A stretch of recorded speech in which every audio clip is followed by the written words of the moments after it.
নমস্কার, আমি আপনাদের সামনে আজকে আম পোস্ত একটা রেসিপি আপনাদের আমি দেখাচ্ছি।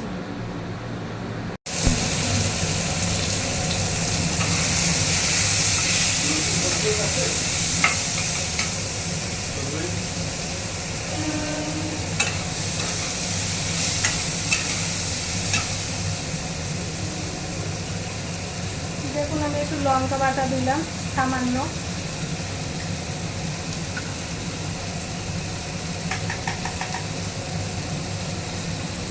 পোস্ত দিচ্ছি, দেখেছেন পোস্ত বাটা।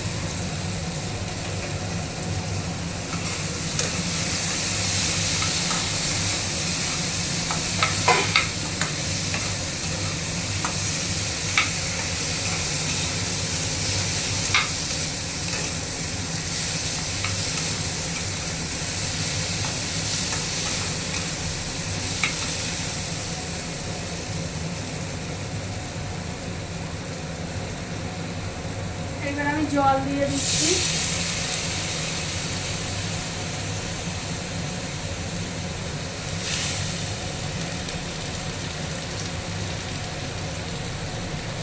আন্দাজ মতন জল দিতে হবে, কিন্তু কোনো মাপ না, আমটা সিদ্ধ হবে সেই হিসেবে আন্দাজ মতন জল দিতে হবে। আমি কিন্তু এবার এইটা ঢাকা দিয়ে দিলাম। দেখুন, আম ফুটছে। এতে প্রথমে আমি কড়াই তেল দিয়েছি, তারপরে 5 ফোড়ন শুকনো লঙ্কা ফোড়ন দিয়েছি, দেওয়ার পরে আমগুলো দিয়ে দিয়েছি, পরিমাণ মতন লবণ দিয়েছি, হলুদ দিয়েছি, পোস্ত দিয়েছি পরিমাণ মতন, দিয়ে নাড়াচাড়া করে আমি জল দিয়ে দিয়েছি। এইবার দেখুন আমগুলো সিদ্ধ হওয়ার পথে, দেখুন আমগুলো সিদ্ধ হয়ে গেছে। এইবার আমি আন্দাজ মতন, এটা একটা চাটনি হচ্ছে, আম পোস্ত হলেও এটা চাটনি, এর মধ্যে আমি একটু মিষ্টি দিয়ে দিলাম, চিনি দিয়ে দিলাম। দেখুন, এই আম পোস্তটা খেয়ে দেখবেন, এত ভালো লাগে, না খেলে বিশ্বাস করতে পারবেন না, খুবই সুন্দর হয়। এটা কিন্তু একটা হিসাব মতো চাটনি, পোস্ত দিয়ে চাটনি এটা।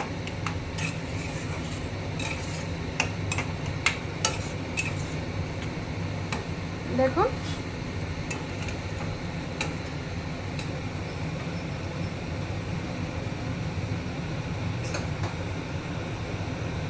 হয়ে এসেছে আমার।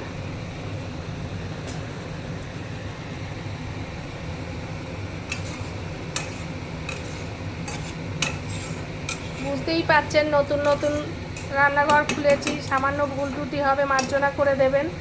রেসিপিটা শুধু বুঝে নিন কীভাবে করতে হয়, করে রান্না করে খাবেন, খুব ভালো লাগবে। জানি না আপনারা আম পোস্ত খেয়েছেন কি না, এই আম পোস্তটা করে খেয়ে দেখবেন। মিষ্টিটা কিন্তু আপনাদের ওপর নির্ভর করবে, আপনারা কী ধরনের মিষ্টি খাবেন সেই অনুযায়ী কিন্তু মিষ্টি দেবেন। খুব বেশি মিষ্টি দেবো কি কম দেবো চেখে দেখবেন যে কোন পরিমাণের মিষ্টিটা আপনার ভালো লাগছে, সেইভাবে মিষ্টিটা দেবেন। দেখুন, আমার আম পোস্ত রেডি। এই দেখুন, আমার আম পোস্ত রেডি হয়ে গেছে, দেখেছেন। আপনাদের যদি আমার আম পোস্ত ভালো লেগে থাকে, তাহলে আপনারা আমাকে লাইক করবেন, কমেন্ট করবেন, সাবস্ক্রাইব করবেন। আম পোস্তটা করে খেয়ে দেখুন।